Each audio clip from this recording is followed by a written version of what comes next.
Shalom teman-teman pemuda remaja yang dikasihi Tuhan. Bagaimana kabarnya teman-teman semua? Jumpa lagi kita dalam PA Online YouTube Pemuda Remaja. Tak terasa ya teman-teman, kita sudah sampai di penghujung tahun 2020 dan sebentar lagi kita menyambut Natal. Dan ada begitu banyak hal yang telah kita lewati di sepanjang tahun 2020 ini.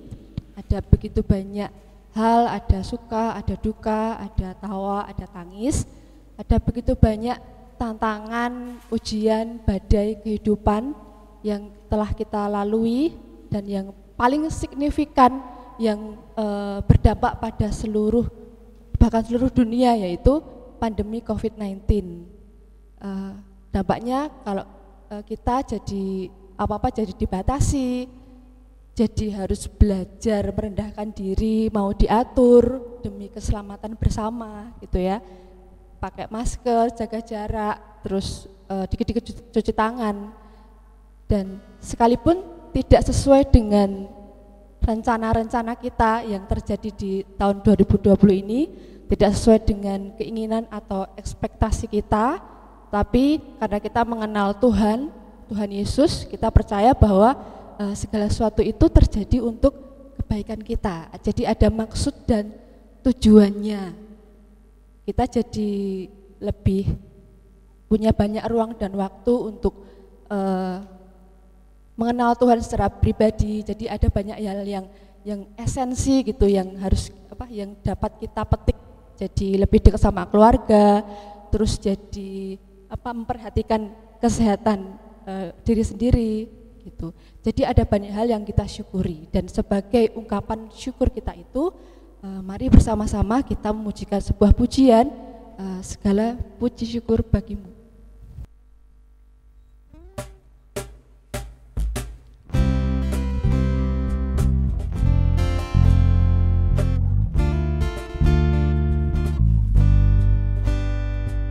Segala puji syukur hanya bagimu Tuhan, sebab Kau yang layak dipuja. Kami mau bersorak, tinggikan nama-Mu. Haleluya.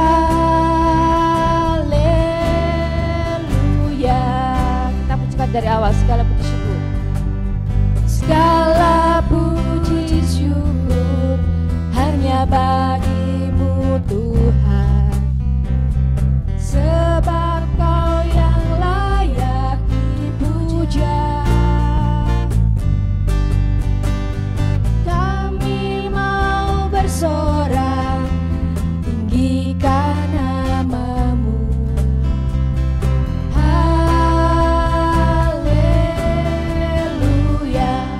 Soraklah haleluya.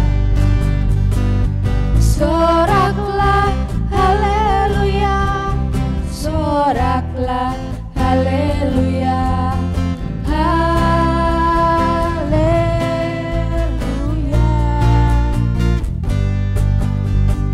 Soraklah haleluya. Soraklah haleluya.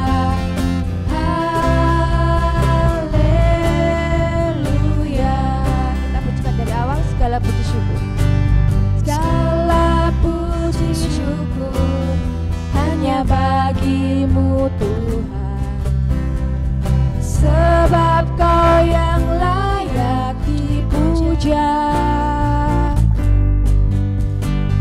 Kami mau bersorak, tinggikan nama-Mu. Haleluya. Soraklah haleluya.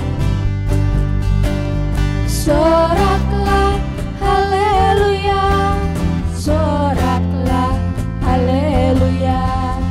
Haleluya.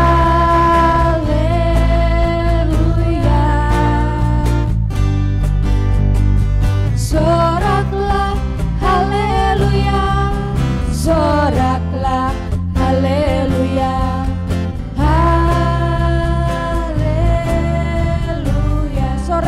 haleluya. Soraklah, haleluya. Soraklah, haleluya. Haleluya.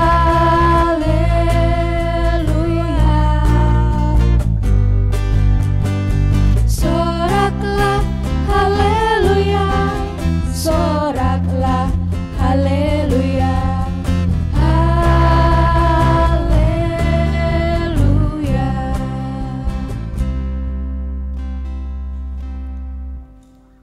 Teman-teman, masih ingat nggak ayat ini yang sering banget kita dengarkan, yaitu Yohanes 3 ayat 16. Karena begitu besar kasih Allah akan dunia ini, sehingga ia mengaruniakan anaknya yang tunggal, supaya setiap orang yang percaya kepadanya tidak binasa, melainkan beroleh hidup yang kekal. Teman-teman di rumah tahu nggak sih apa maksud dari ini? Nah, beberapa hari lagi kita akan merayakan perayaan Natal nih teman-teman. Teman-teman tahu nggak apa arti Natal itu bagi kita? Terus apa sih maunya Tuhan? Kok Tuhan itu mau untuk dilahirkan di tempat yang sederhana, yang hina, dan fasilitasnya tuh tidak memadai? Apakah Tuhan itu lahir di Hotel Bintang 5? Tentu tidak. Tuhan hanya lahir di kandang domba yang sangat sederhana. Tetapi Tuhan itu ingin menggenapi sebuah janji. Apa sih kata janji jika tidak terbukti? Tuhan itu membuktikan bahwa Dia menjadi juru selamat manusia, menjadi penebus kita dengan kelahirannya. Jadi kita patut untuk sukacita, patut untuk bersyukur, karena kita mempunyai juru selamat yang hidup. Juru selamat yang senantiasa ada di sisi kita. Juru selamat yang beberapa hari lagi kita akan merayakannya dengan penuh sukacita. Walaupun di tengah pandemi ini, kita tetap harus semangat loh teman-teman. Tetap harus membuktikan bahwa kita bersukacita. Untuk merespon kasih Tuhan yang begitu luar biasa, yuk kita nyanyikan lagu Indahnya Natal di Hatiku.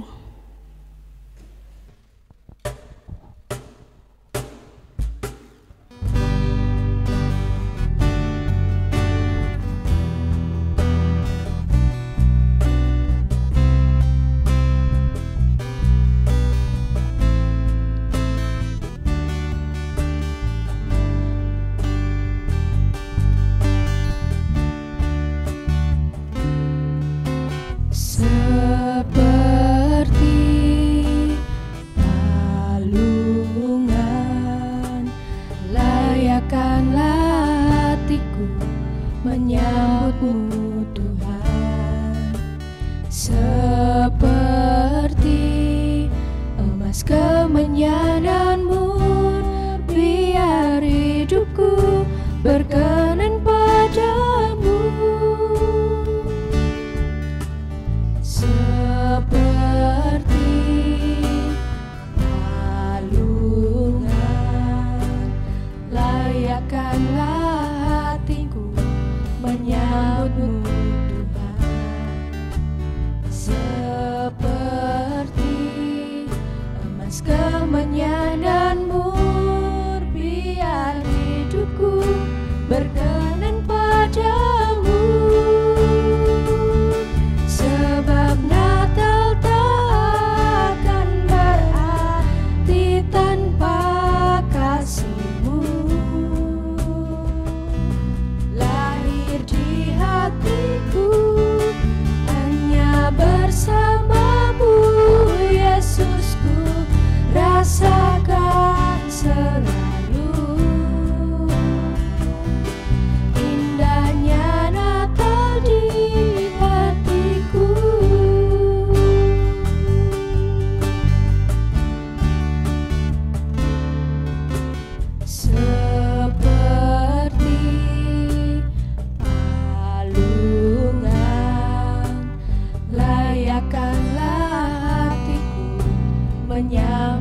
malam Tuhan Yesus. Benar Tuhan, seperti lagu ini, kiranya kasih-Mu saja, kasih-Mu Bapa surgawi yang memenuhi hati kami, sehingga hati kami ini boleh menjadi Natal yang sesungguhnya. Saat ini Tuhan, kami mau bersama-sama untuk belajar firman-Mu. Kami mau belajar dari hidup Maria yang menyerahkan hidupnya untuk rencana dan kehendak Tuhan. Mari Tuhan Allah yang menolong kami boleh mengerti dengan sederhana dan dapat kami alami dalam hidup kami secara nyata. Terima kasih Tuhan, menyerahkan waktu ini, menyerahkan hamba-Mu yang akan membawakan firman, Engkau urapi, kiranya hanya dari hati-Mu saja yang boleh kami dengar. Terima kasih, dalam nama Tuhan Yesus kami berdoa. Amin. Mari kita buka di Lukas 1 ayat 26 sampai 38. Akan saya bacakan pemberitahuan tentang kelahiran Yesus. Dalam bulan yang ke-6, Allah menyuruh malaikat Gabriel pergi ke sebuah kota di Galilea bernama Nazaret, kepada seorang perawan yang bertunangan dengan seorang bernama Yusuf dari keluarga Daud. Nama perawan itu Maria. Ketika malaikat itu masuk ke rumah Maria, ia berkata, "Salam, hai engkau yang dikaruniai, Tuhan menyertai engkau." Maria terkejut mendengar perkataan itu, lalu bertanya di dalam hatinya, "Apakah arti salam itu?" Kata malaikat itu kepadanya, "Jangan takut, hai Maria, sebab engkau beroleh kasih karunia di hadapan Allah. Sesungguhnya engkau akan mengandung dan akan melahirkan seorang anak laki-laki, dan hendaklah engkau menamai dia Yesus. Ia akan menjadi besar dan akan disebut anak Allah yang maha tinggi, dan Tuhan Allah akan mengaruniakan kepadanya tahta Daud, bapa leluhurnya. Dan ia akan menjadi raja atas kaum keturunan Yakub sampai selama-lamanya, dan kerajaannya tidak akan berkesudahan." Kata Maria kepada malaikat itu, "Bagaimana hal itu mungkin terjadi? Karena aku belum bersuami." Jawab malaikat itu kepadanya, "Roh Kudus akan turun atasmu dan kuasa Allah yang maha tinggi akan menaungi engkau, sebab itu anak yang akan kau lahirkan itu akan disebut kudus, anak Allah. Dan sesungguhnya Elisabet sanamu itu, ia pun sedang mengandung seorang anak laki-laki pada hari tuanya, dan inilah bulan yang ke-6 bagi dia yang disebut mandul itu. Sebab bagi Allah tidak ada yang mustahil." Kata Maria, "Sesungguhnya aku ini adalah hamba Tuhan, jadilah padaku menurut perkataanmu itu." Lalu malaikat itu meninggalkan dia. Demikian firman Tuhan. Oke, teman-teman, ada yang udah tahu temanya ini, PA terakhir kita ini temanya tentang apa? Mereka akan menamakannya dia Immanuel. Itu tema Natal. Tema PA? Nggak tahu. Fani? Oh, belum tahu. Oke, jadi tema PA kita adalah belajar taat seperti Maria. Kita akan melihat profil Maria dulu ya. Dari data di Lukas 1 ayat 26 sampai 38 yang bawa Alkitab silahkan dibuka. Pemusik juga boleh loh. Buka Alkitabnya. Oke, kita akan melihat profilnya Maria dulu dari data di konteks di Lukas 1 ayat 26 sampai 38 ini. Oke, kalau dari sini Maria itu siapa ya? Dia adalah, Fani sudah menemukan Maria itu siapa? Seorang perawan. Jadi dia seorang gadis gitu ya. Seorang gadis. Ada yang tahu usianya berapa?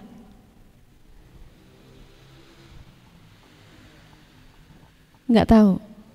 Pemusik boleh menebak kira-kira usianya berapa Maria ini? 17? 50? Fani berapa? Oke, jadi menurut tradisi Yahudi itu rata-rata orang boleh menikah itu usia 17-18 tahun gitu ya. Jadi masih sangat belia, masih remaja. Di sini ada yang usianya 17 atau 18? Femi 17. Sama dong. Jadi kesimpulannya Maria ini masih sangat muda ya teman-teman, masih kayak kita, kayak aku. Masih sangat muda, masih sangat remaja gitu. Terus juga dari Lukas ini kita juga dapat data kalau dia ini adalah saudaranya Elizabeth yang sedang mengandung 6 bulan, tapi sudah tua gitu ya. Nah, kronologinya ini jadi ceritanya si Maria ini tiba-tiba didatangi oleh malaikat Tuhan yang bernama Gabriel. Kemudian malaikat Gabriel ini memberi salam, menyapa Maria gitu. Salam hai engkau yang dikaruniai, Tuhan menyertai engkau. Kalau di terjemahan NIV bahasa Inggris itu greetings, you who are highly favored, the Lord is with you. Jadi highly favored, jadi dapat perkenanan Tuhan yang sangat istimewa gitu. Jadi artinya itu dapat diberkati secara istimewa oleh Tuhan gitu. Kalau bahasa Indonesianya ya. Nah, kemudian Maria ini kaget bertanya-tanya, loh, artinya apa salam seperti itu? Kok tiba-tiba ada malaikat datang terus salamnya seperti itu? Nah, kemudian malaikat Gabriel ini menjelaskan ke Maria kalau ada sebuah janji yang sudah dinubuatkan oleh Nabi Nathan dan Nabi Yesaya beratus-ratus tahun yang sebelumnya kalau seorang perawan akan mengandung. Jadi si Maria ini dikasih tahu, jangan takut bahwa kamu telah mendapat kasih karunia Allah. Engkau akan mengandung dan melahirkan seorang anak laki-laki dan harus menamai dia. Ia akan menjadi besar dan menjadi anak Allah yang maha tinggi. Tuhan akan mengaruniakan tahta Daud. Ia akan menjadi raja atas keturunan Yakub sampai selama-lamanya dan kerajaannya tidak akan berkesudahan. Nah, lalu si Maria ini terus responnya gimana?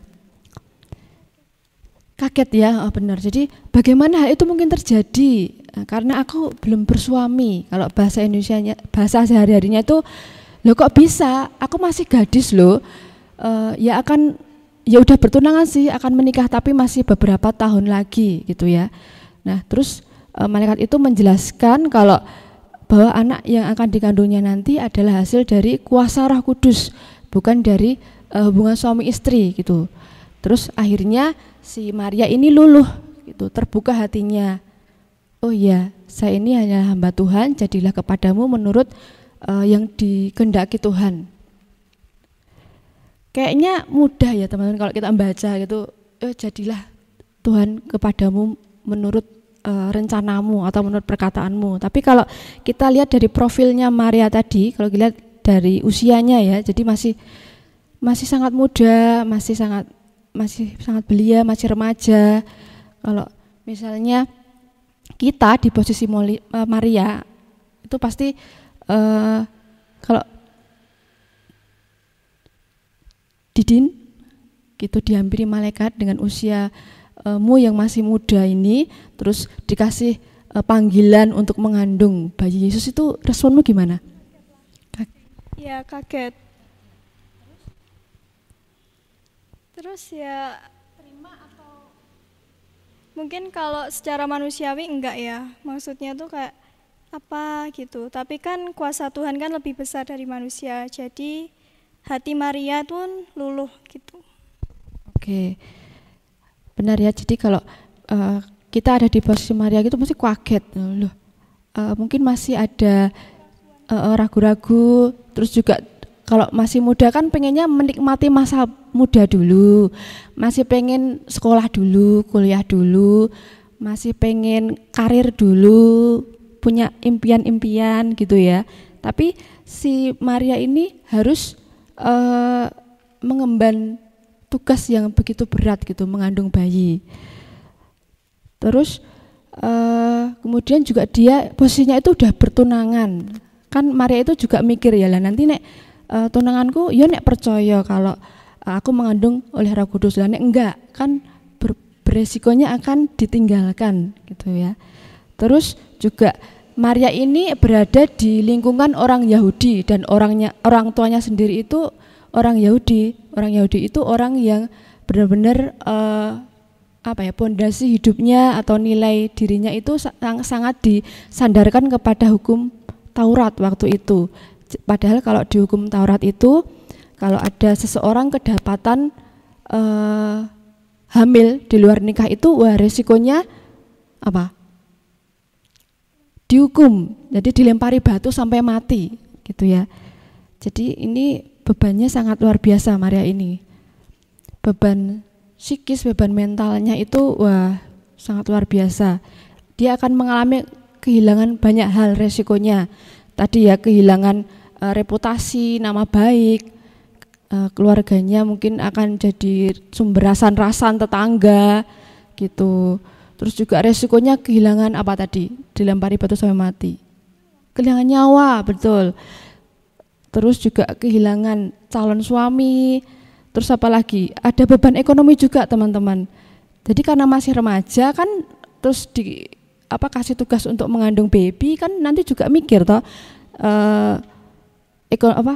kehidupannya gimana, menghidupinya gimana, padahal belum bisa bekerja. Terus juga jadi beban pikirannya itu wah pasti kalau saya pasti stres duluan gitu kalau saya jadi Maria, jujur.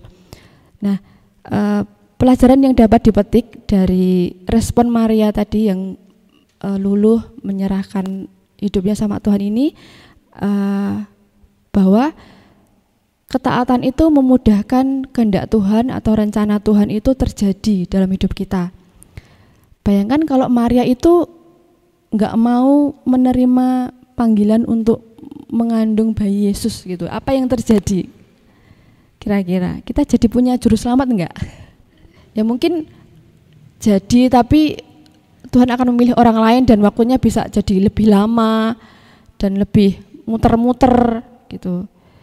Terus apa kunci supaya bisa taat kepada kehendak dan rencana Tuhan seperti Maria? Ada di ayat 30. Silakan dibaca Fani ayat yang ke-30 tadi. Lukas 1 ayat 30. Lukas 1 ayat yang ke-30. Kata malaikat itu kepadanya, "Jangan takut, hai Maria, sebab engkau beroleh kasih karunia di hadapan Allah." Ya, jadi apa kuncinya supaya bisa taat?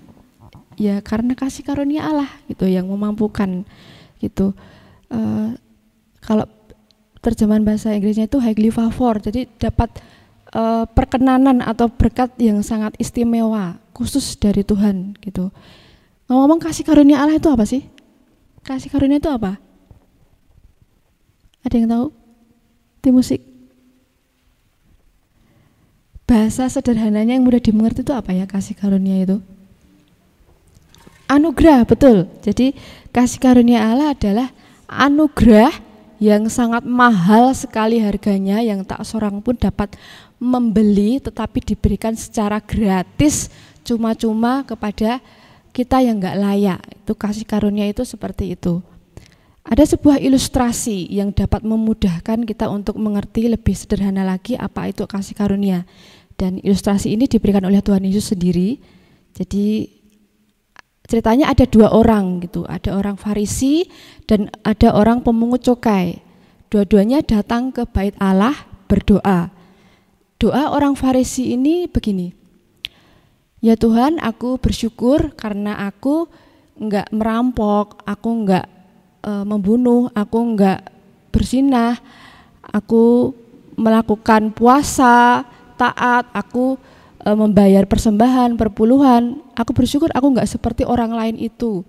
Nah, tapi si pemungut cukai itu doanya, "Tuhan kasihanilah aku orang berdosa," sambil berdiri jauh gitu, merasa enggak layak. Nah, kesimpulannya apa dari ilustrasi yang diberikan Tuhan Yesus ini? Bahwa pada dasarnya semua orang itu berdosa karena kita semua keturunan Adam dan Hawa. Ya dong, masa keturunan siapa? Kita keturunan Adam dan Hawa, kita semua orang berdosa, dan dampak yang paling signifikan dari dosa itu adalah identitas diri, nilai diri, cara pandang atau rasa aman itu pun jadi rusak, jadi korup begitu. Teman-teman punya ini ya, laptop atau Android atau komputer. Ketika sistem di komputer itu kena virus yang sangat berbahaya, apa yang akan dilakukan? Kalau sudah masuk ke sistem, apakah efektif dibersihkan dengan usaha sendiri itu satu persatu gitu? Bisa?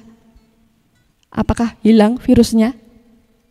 Kalau udah masuk ke sistem, udah masuk ke dalam-dalamnya gitu, apa yang harus dilakukan supaya bisa dipakai lagi? Di servis, diinstal ulang.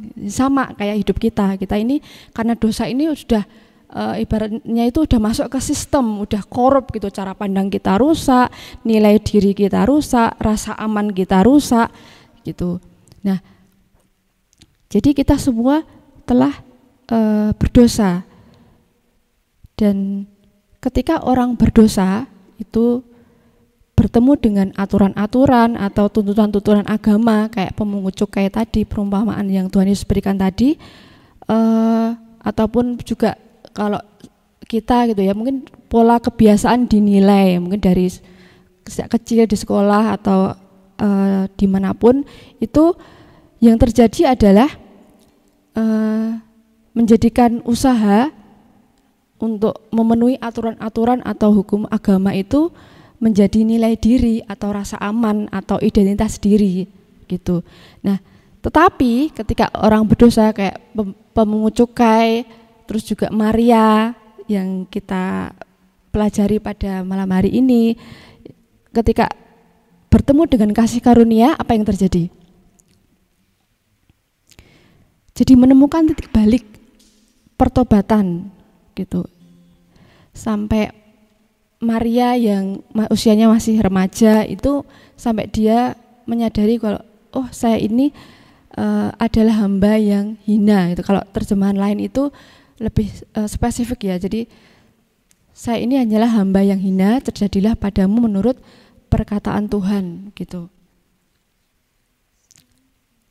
Oke, mari kita belajar taat seperti Maria dengan cara bersandar pada kasih karunia Tuhan, bukan pada kemampuan kita ataupun kekuatan kita, tapi murni karena bersandar pada kasih karunia Tuhan dan pada apa yang sudah Tuhan Yesus bayar lunas, pada apa yang sudah Ia kerjakan sekarang.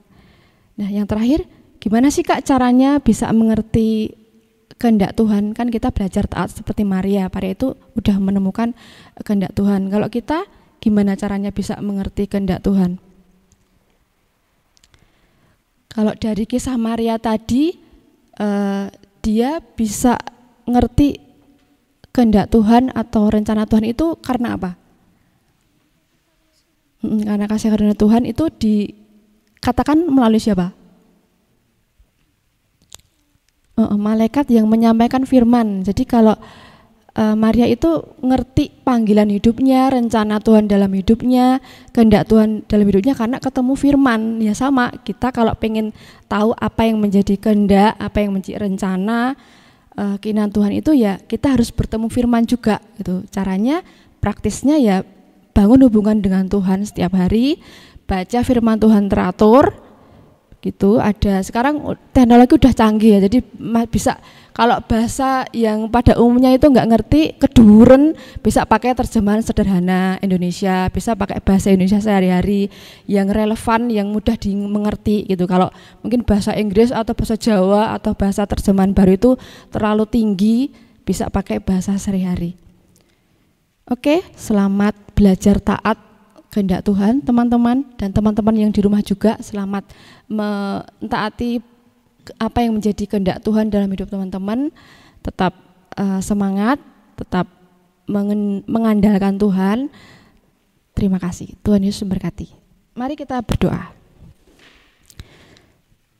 Selamat malam Tuhan Yesus, terima kasih untuk firman-Mu. Kami boleh belajar taat dari hidup Maria. Ajar kami untuk Tuhan mengerti apa yang menjadi kehendak-Mu, apa yang menjadi isi hati-Mu itu dengan membangun hubungan pribadi setiap hari dengan Engkau, karena kami menyimpulkan sepanjang tahun 2020 ini kami boleh mengalami COVID, itu kami belajar bahwa kami harus mengutamakan yang esensi, yaitu hidup kami di hadapan Engkau, harus menggunakan waktu-waktu yang ada dengan sebaik-baiknya. Ajar kami untuk mengenal-Mu secara pribadi, ajar kami mengerti firman-Mu secara sederhana, supaya kami nggak bingung, nggak salah miskomunikasi atau salah menafsirkan. Tolong kami Tuhan, terima kasih.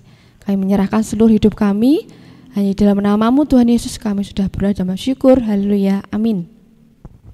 Gimana teman-teman, firman yang baru saja disampaikan oleh Mbak Diana?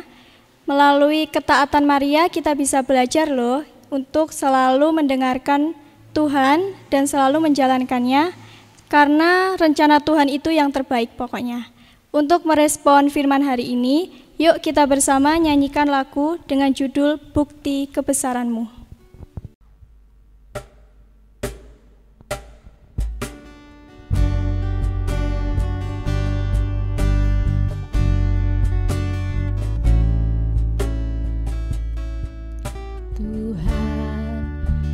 Sempurna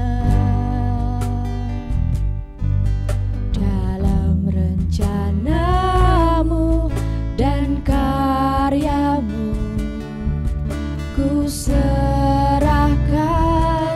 hidupku, murnikan dengan Roh-Mu. Tuhan, Kau sempurna, Tuhan Kau sempurna dalam rencana-Mu dan karya-Mu, ku serahkan hidupku, murnikan dengan Roh-Mu. Hidupku menggenapi firman-Mu, tanda mujizat sertai tiap langkahku. Kau bersamaku, di dalamku, jadi bukti kebesaran-Mu.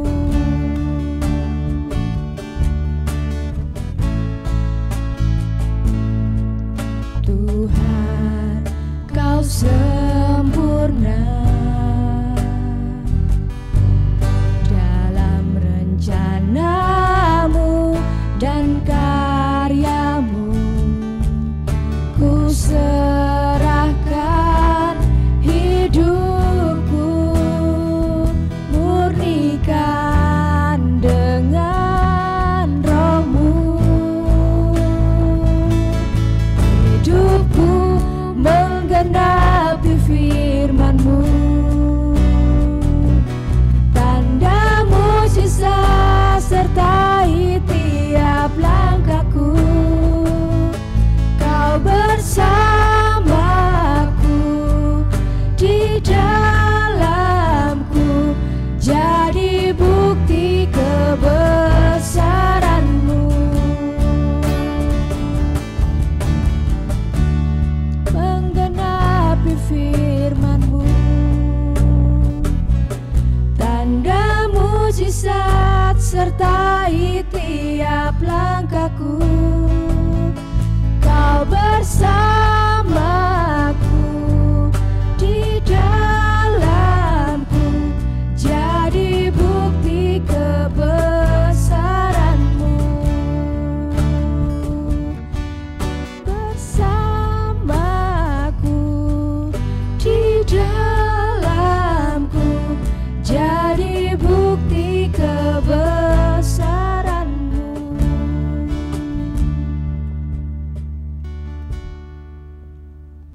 Mari teman-teman kita persiapkan hati dan pikiran kita untuk doa syafaat. Kita berdoa untuk bangsa dan negara kita, persekutuan dan gereja, keluarga, dan studi dan pekerjaan. Mari kita berdoa. Tuhan Yesus, terima kasih atas kesempatan yang telah Engkau berikan di dalam kami. Engkau menuntun hati kami untuk selalu ingin, selalu rindu untuk melayani Engkau, selalu ingin, selalu untuk memberikan yang terbaik kepada Engkau. Ya Tuhan Yesus, pada hari ini kami ingin berdoa untuk bangsa dan negara kami. Bangsa dan negara kami sudah menempuh di penghujung 2020 ya Tuhan. Banyak sekali hal-hal yang mungkin tidak mudah untuk kami lewati. Tetapi atas kasih karunia Tuhan Yesus Kristus, kami bisa melewati 2020 ini dengan selalu berpegang teguh kepada Engkau, selalu berdoa, selalu mendengarkan firman-Mu saat online ataupun ibadah-ibadah yang lainnya. Ya Tuhan Yesus, kami serahkan bangsa dan negara kami ini hanya dalam naungan kasih Tuhan Yesus. Semoga Tuhan Yesus yang memberikan yang terbaik, memberikan vaksin yang nantinya bisa kami nikmati bersama untuk melawan virus corona ini ya Tuhan. Tidak ada yang mustahil bagi Engkau ya Tuhan, kupercayakan semuanya hanya kepada Engkau. Dan ya Tuhan, kami juga berdoa untuk persekutuan dan gereja. Kiranya Tuhan Yesus berkati kami, para remaja pemuda yang selalu aktif dalam berpelayanan ya Tuhan. Kiranya Tuhan sertai mereka. Semoga Tuhan selalu menjaga kesehatannya, selalu memberikan talenta, selalu bisa mengembangkan potensi diri, dan selalu bisa membanggakan Engkau yang ada di surga. Hanya ini doa kami ya Tuhan. Haleluya. Allah Bapa yang Maha Kasih, kembali ucap syukur ya Bapa. Saat ini ya Bapa, kami berdoa untuk keluarga kami dan studi dan pekerjaan kami ya Bapa. Untuk keluarga kami ya Bapa, kiranya Bapa selalu memberikan kesehatan, kebahagiaan, kesejahteraan, rezeki yang berkecukupan ya Bapa. Saat ini juga ya Bapa, berdoa bagi studi dan pekerjaan kami ya Bapa. Kiranya Bapa selalu memberikan yang terbaik untuk setiap hamba-Mu, dan berkatilah untuk studi dan pekerjaan kami ya Bapa, yang sudah mendapatkan pekerjaan maupun yang belum ya Bapa. Kiranya Bapa selalu mencukupkan apa yang mereka butuhkan ya Bapa. Untuk studi kami ya Bapa, kiranya Bapa selalu memberikan rancangan yang terbaik bagi hamba-Mu ini ya Bapa. Terima kasih ya Bapa. Doa yang jauh dari sempurna ini hanya kami hantarkan kepada tangan kuasa-Mu. Haleluya. Amin. Tak terasa ya teman-teman, kita sudah di penghujung acara. Ini juga PA terakhir di 2020. Yuk kita bersama ngajak di seluruh dunia untuk bersuka cita karena Juru Selamat telah lahir di dunia. Mari kita nyanyikan lagu Hai Dunia Gembiralah.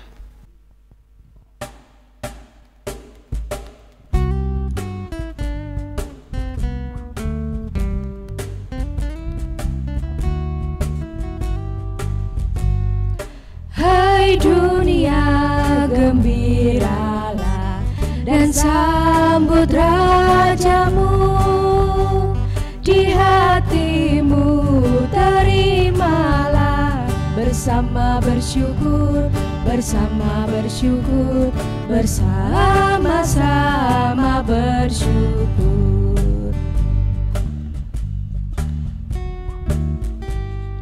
Hai dunia, elukanlah Rajamu penebus. Hai bumi, laut, gunung, lembah, bersoraklah terus, bersorak-soraklah terus. Hai dunia, gembiralah dan sambut Rajamu, di hatimu terimalah bersama bersyukur, bersama-sama bersyukur.